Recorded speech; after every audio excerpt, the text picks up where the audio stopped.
Tchaikovsky's music, like that of no other composer, tends to get you right there.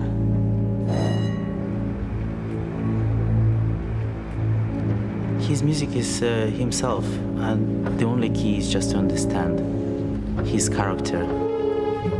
I think he wrote about his life. Tchaikovsky himself felt that the Russian people needed his music, and I believe it's still true today. I set out to write a book on Tchaikovsky, a single volume to take 4 years. It ended as 4 volumes, taking 16. I simply hadn't realized just how great a composer he was. It's time we change our perception of Tchaikovsky from gay mad Russian on the verge of nervous breakdown and put the record straight. Я с детства люблю музыку Чайковского. Здесь, в центре города, очень много мест связано с именем Петра Ильича Чайковского. К сожалению, близко трамвай не проходит там.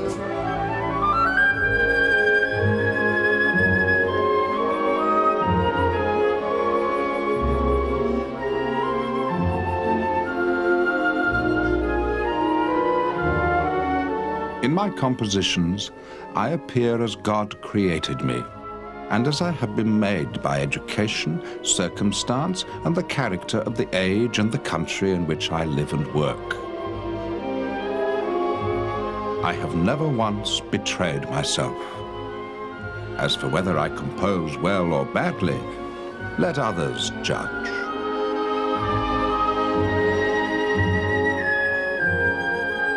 Наш оркестр как-то больше, чем другой, наверное, оркестр связан с Чайковским. Во-первых, Чайковский дирижировал в этом зале. Что-то от души остается в этих стенах, в этом городе.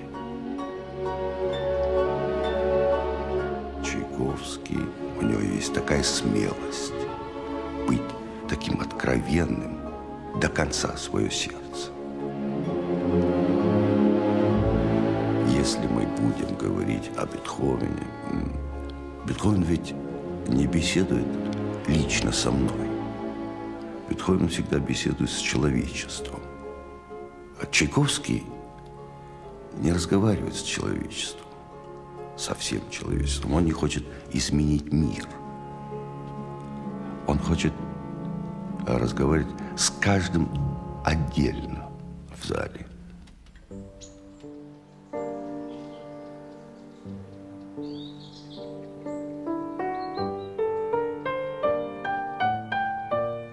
This is Tchaikovsky's last home, a secluded dacha on the outskirts of Klin, about 85 kilometers from Moscow.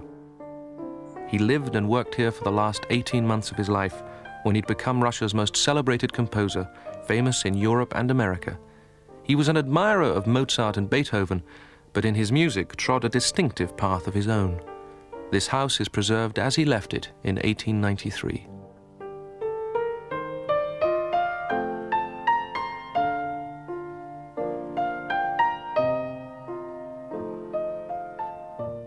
I always dreamed to play on Tchaikovsky's piano. The very essence of his piano music, it's very intimate, very personal. And of course, the touch of his piano brings you closer to the soul of the composer. This piece, Barcarola, part of the cycle Seasons, it's what Russian children play when they start to play piano. It's rather close to the romances which people played at home, because music in 19th century in Russia was basically home music making. And that's probably what Tchaikovsky heard when he was a child.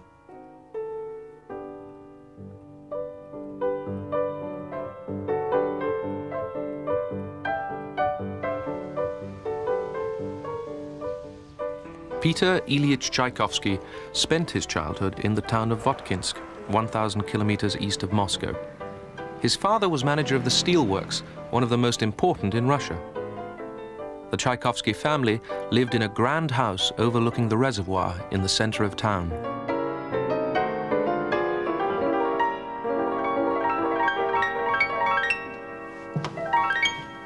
Родители Чайковского были очень гостеприимными людьми, и поэтому неудивительно, что этот дом очень быстро сделался центром, где собиралась вся воткинская интеллигенция.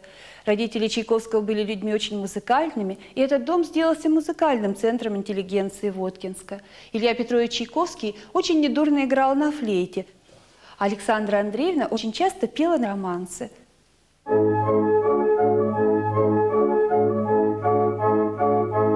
The family also had a large orchestrion, which was a kind of sophisticated barrel organ. It could play popular tunes from operas by Bellini and Donizetti, but perhaps most importantly of all from Mozart's Don Giovanni.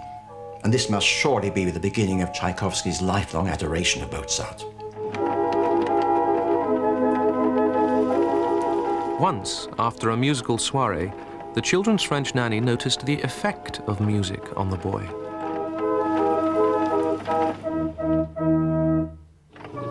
The Tchaikovskys had guests, and a whole evening was spent in musical entertainments. Peter became so tired that he went upstairs earlier than usual. When I went to the nursery sometime later, he was weeping. "It's the music," he replied. But there was no music to be heard. "Get rid of it for me. It's here, here," said the boy, weeping and pointing to his head. "It won't give me any peace."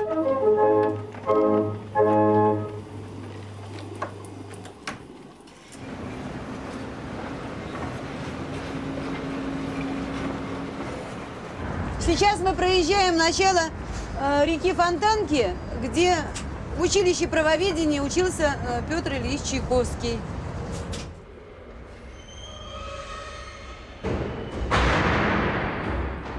Tchaikovsky went to the School of Jurisprudence in St. Petersburg, aged 10, and studied there for 9 years. It was a prestigious training school for the civil service. There was a strict code of discipline, beatings were common, and homosexuality widespread. As a schoolboy, he had already started writing music.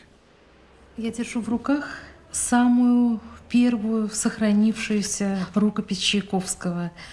Романс «Мой гений, мой ангел, мой друг», который написал Чайковский в возрасте 17 или 18 лет. Он еще не музыканта, а только ученика училища правоведения.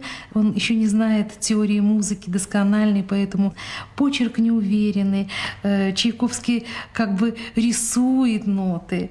Это как бы нотный текст, выдает в нем руку начинающего музыканта. Aged 22, Tchaikovsky decided to give up his civil service career and enroll with the first students at the new Conservatoire of Music in 1862. It was established by Anton Rubinstein, a great admirer of Western European music, and was a decisive step in introducing that tradition to Russia.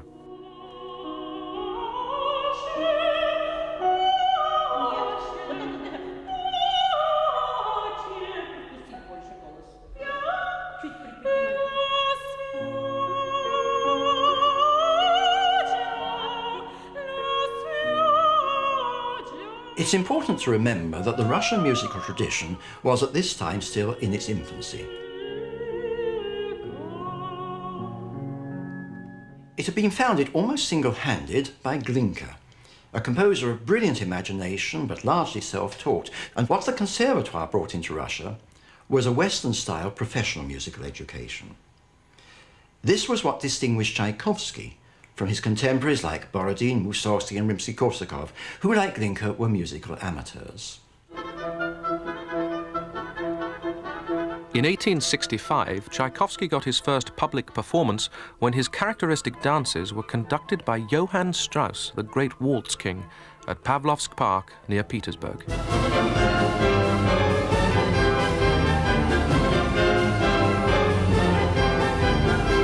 Strauss's concerts were expressly designed to lure people to Pavlovsk on Russia's first railway, which had been constructed in 1837.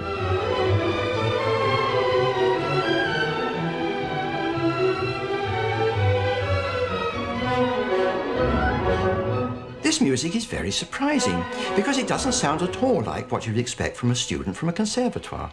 In fact, it's almost pure Glinka. There's the orchestration, so clear and transparent.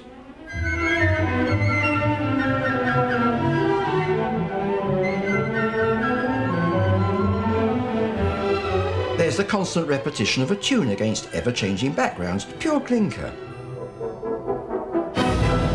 Would I recognize this as by Tchaikovsky? I don't think I would. But this style of clear, contrasted orchestration was used by him for the rest of his life.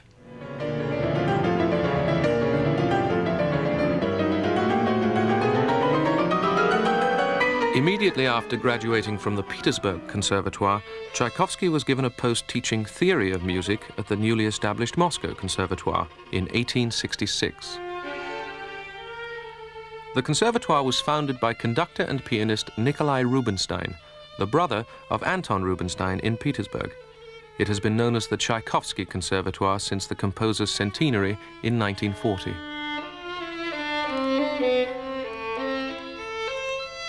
In 1874, after finishing his first piano concerto, Tchaikovsky came to the Conservatoire to see Nikolai Rubinstein and to play his concerto for him in order to have some advice on his piano writing. He started to play.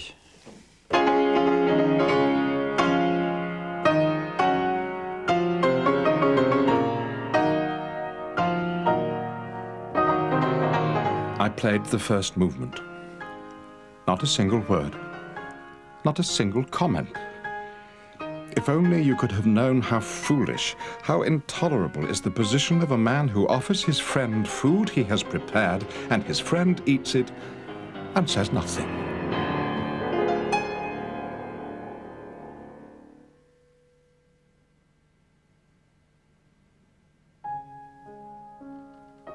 Say something.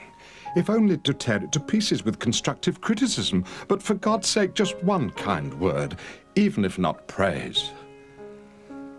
I fortified my patience and played on to the end.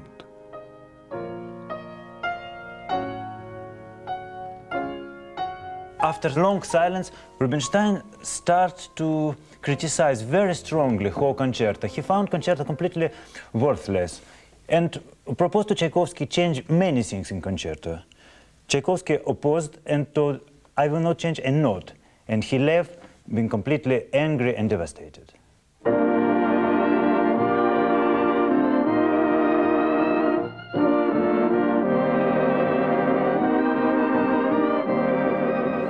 With a performance from Rubinstein looking very unlikely, Tchaikovsky dedicated the concerto to the German pianist Hans von Bülow.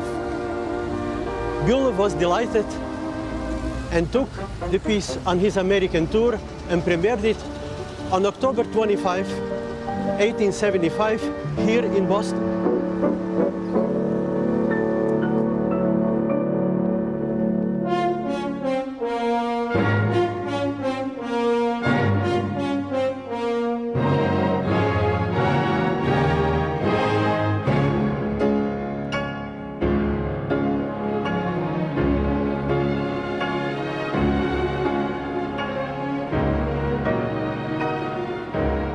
The concerto got its Russian premiere a month after Boston.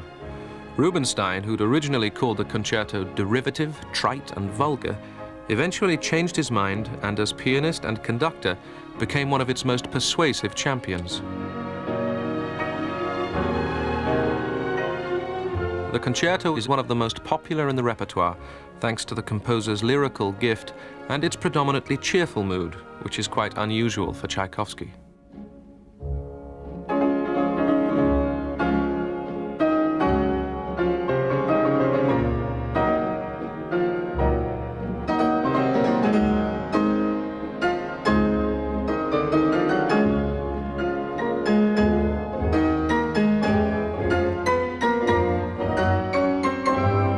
Tchaikovsky used quite a traditional piano writing of his fellow composer of the time, like Liszt and Schumann.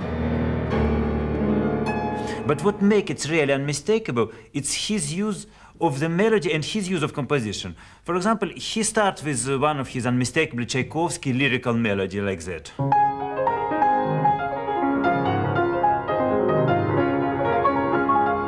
And he start to build the tension, moving the same pattern of notes higher and higher in what we call the sequences. And higher.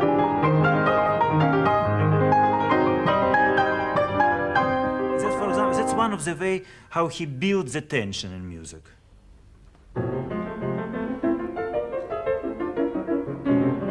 One of the things I find interesting in Tchaikovsky writing is rhythmical side of his work. For example, he constantly changed the accents.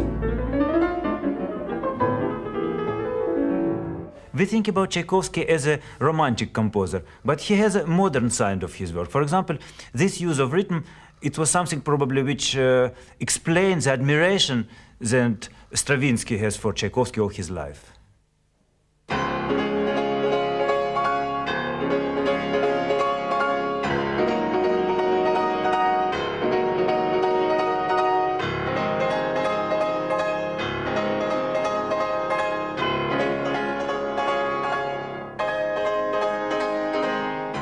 I often use Tchaikovsky's first piano concerto for testing pianos because the opening chords of it are excellent to see how big the sound of the piano is. Tchaikovsky's music affects my emotions. Well, of course, we all know that emotions can be a dangerous thing. I don't think anybody will deny that we Homo sapiens have to be guided by reason. But on the other hand, sometimes there are situations when, if we are to act rightly, we need to listen to what our hearts are telling us. Who knows, maybe this is why Tchaikovsky's music is so dear to us.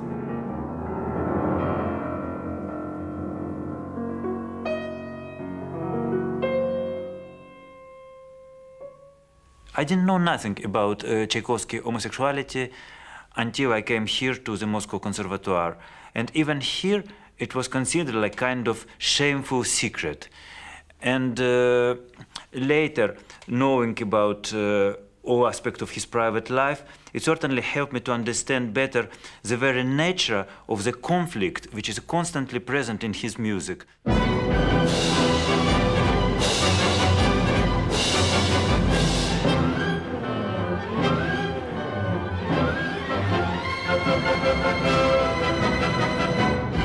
So often with Tchaikovsky there is the connection between his life and his music.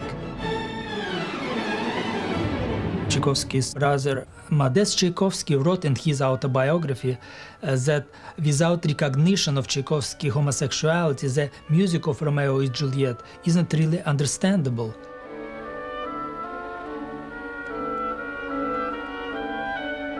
We know that when he was composing Romeo and Juliet, Tchaikovsky had passionate infatuation with conservatory student Eduard Zak. 14 years later, he wrote in his diary, "It seems to me that I have never loved anyone so strongly as him."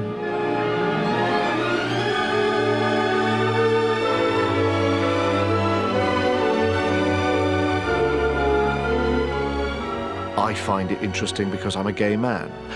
I don't think it alters one's feelings and responses. I don't think it means different things are stirred within one. Genius is a universal thing. Art is beyond, though it embraces, it goes beyond sexuality.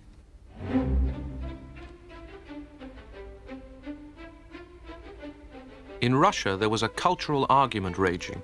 Should they follow Western Europe, or should they look to their Slavic roots?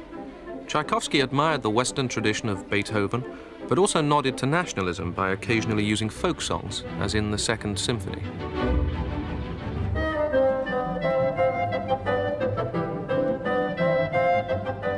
Мне кажется, что когда Чайковский хочет быть очень народным и берет материал цитаты народной музыки, мне не кажется, что это самое удачное в его музыке.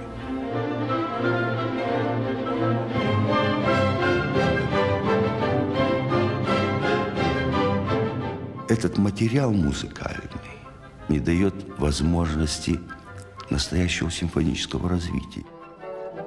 Это бесконечное повторение этого материала без развития не становится убедительным, даже у Чайковского. Русские музыканты отказывали Чайковскому в том, что он действительно национальный композитор.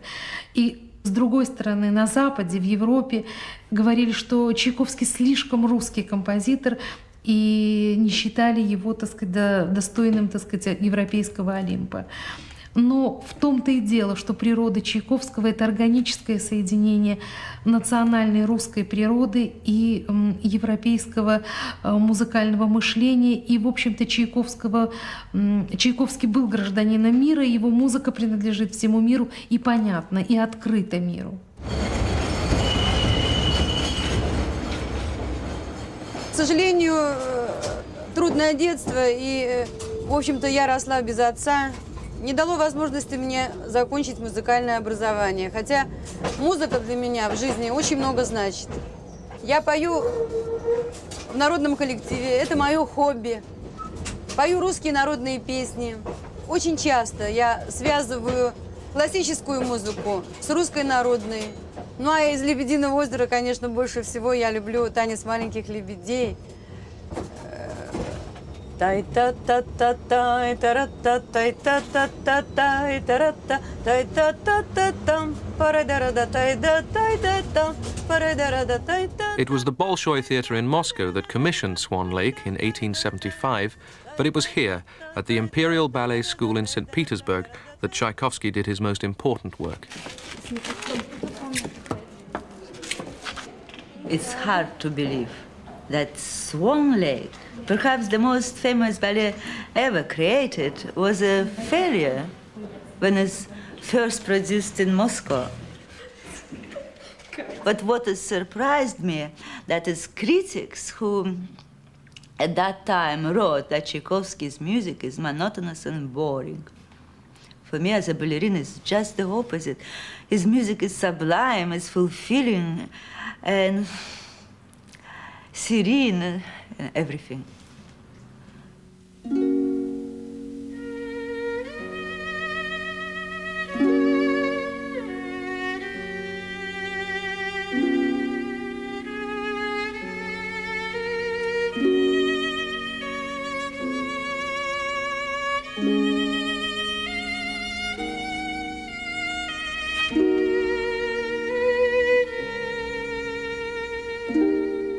To dance to Tchaikovsky music is like breathing. For example, in Swan Lake, just listening to the music, I can imagine how to dance, and somehow a body must sing.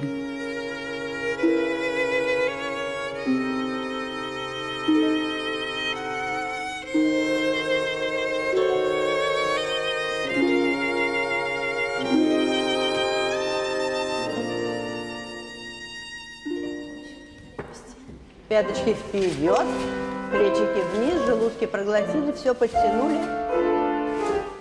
Swan Lake only triumphed when it was re-choreographed after Tchaikovsky's death by Marius Petipa and Lev Ivanov. Tchaikovsky's work with Petipa had transformed ballet from a decorative art to an expressive and dramatic one.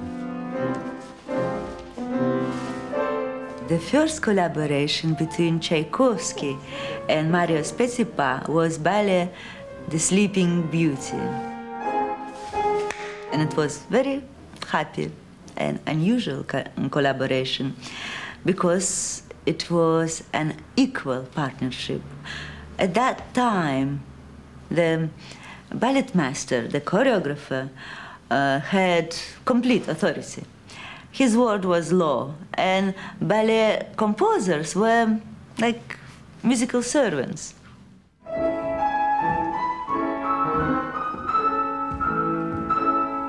Tchaikovsky remembered his failure in Moscow, in Swan Lake, and for this time he required very detailed instructions from Petipa, right down to the number of bars for solo or pas de deux. And Petipa, for the first time, he's really willing to adjust his ideas to accommodate Tchaikovsky. And the result was a masterpiece. In Tchaikovsky's time, it was the Imperial Theatre, the Mariinsky, more recently known as the Kirov, that commissioned ballet and opera performances. And Tchaikovsky wrote a great deal for the stage, 3 ballets and 10 operas. Направо от нас Мариинский театр. Здесь произошло мое знакомство с Петром Ильичем Чайковским. Здесь замечательные спектакли проводятся. «Лебединое озеро», «Иоланта», Евгений Онегин. Это счастье попасть в такой большой красивый театр.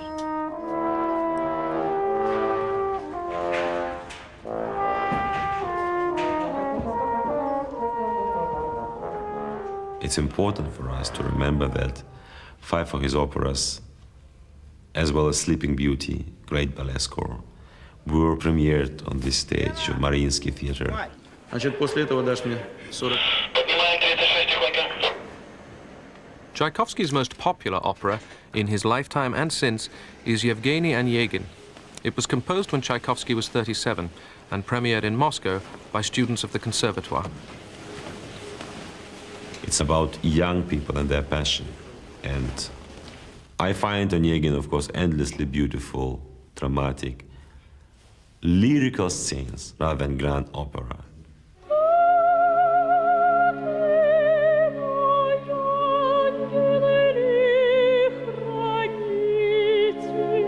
Yevgeny Onegin is based on a poem by Alexander Pushkin, one of the classics of Russian literature. Tatiana, a young girl in the provinces, is overwhelmed by Onegin visiting from Petersburg and confesses her love for him in a letter. He rejects her.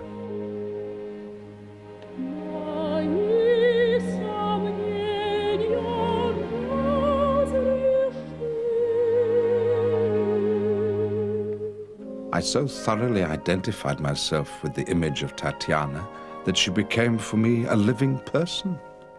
I loved Tatiana and was furiously indignant with Onegin, who seemed a cold, heartless fop.